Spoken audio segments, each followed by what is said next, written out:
இப்போ ஐயா சொன்னார் மாற்றம் முன்னேற்றம். இப்போ இல்லை, வெற்றி மீது நம்ம சொன்னார் பாரு இவர் கோவிந்தசாமி, வெற்றி மீது வெற்றி வந்து நமக்கு தான், வெற்றி மேலே வெற்றி மேலே நமக்கு தான் கிடைக்க போகுது. அதுவும் பெண்கள் வெற்றியின் மேல், பெண்கள் வெற்றி, பெண்கள் தான் ஓட்டு போட போறாங்க. அந்த ஓட்டு போடும் வங்கியாக மாற்றுவது யார் என்றால் நம்ம கையில் தான் இருக்குது. எல்லாம் யோசனை பண்ணுங்க. நாம தான் எல்லாரும் ஆண்கள்லாம் ஏதோ போட்டுடுறாங்க. இந்த பெண்கள் ஐயா வரும்போது கூட்டம் போடும்போது என்ன பண்றாங்க, ஐயா உனக்கு தான், ஐயா ஐயா உனக்கு தான் அந்நேரத்தையும் சொல்லிடுவாங்க. அங்கே வீட்டுக்கு போனோன்னே நாளைக்கு எலெக்ஷன்னா இன்னும் ராத்திரிக்கு அந்த மாற்றம் வந்துடும். ஒரு 2-3 கட்சிக்காரன் மாற்றி மாற்றி வருவான். ஒருத்தர் 1000 ரூபாய் கொடுப்பான், ஒருத்தர் 500 ரூபாய் கொடுப்பான், ஒருத்தர் 200 ரூபாய் கொடுப்பான்.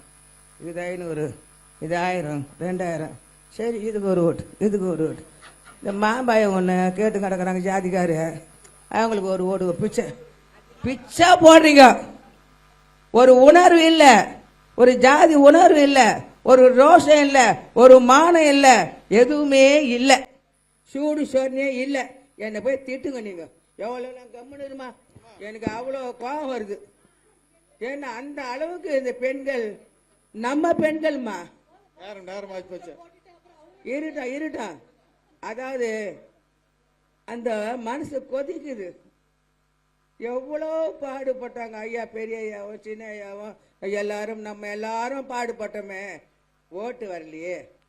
ஓட்டு ஜனங்க கூட்டுறோமே, நம்ம கூட்டுறோம். அப்போது ஜனம் அந்த ஓட்டு கூட கிடைக்கல. அதான் கஷ்டம். அதனால மன்னிச்சுங்க இதை பேசுறத. இப்போ ஓட்டு எப்படி வாங்கறதுன்னு சொல்றேன், மன்னிச்சிட்டீங்களா? உணர்வுல பேசிட்டேன். நேரம் ஆச்சுமா, 12 ஆயிடுது, நிகழ்ச்சியே இப்பதான் தொடங்குது. சரி, இது ஆலோசனையா?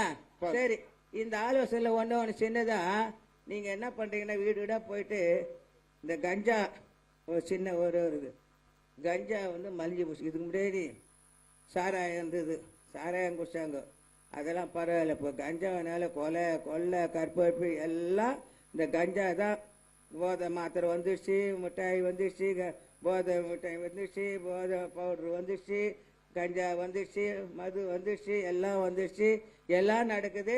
நாடு குட்டிச்சவரா போயிட்டே இருக்குது. இதை யாரால காப்பாற்ற முடியும் என்றால் இதை நம்முடைய அன்புமணியால் தான் முடியும்.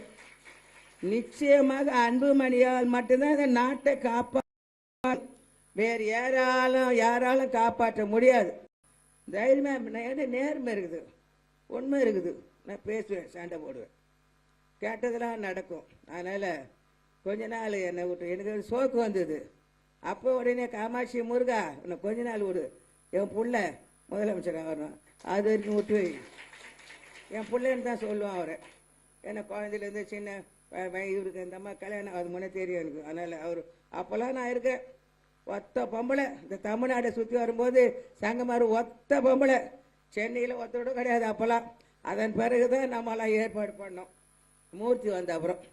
அதனால் இப்போ நிறைய பேசிட்டேன், இன்னும் நிறைய பேசணும் இருக்குது, கோபம் இருக்குது, தாபம் இருக்குது, நிறைய கருத்துக்கள் இருக்குது. எல்லாம் எங்கள் அம்மா பேசுவாங்க, இருக்கிறவங்களாம் பேசுவாங்க.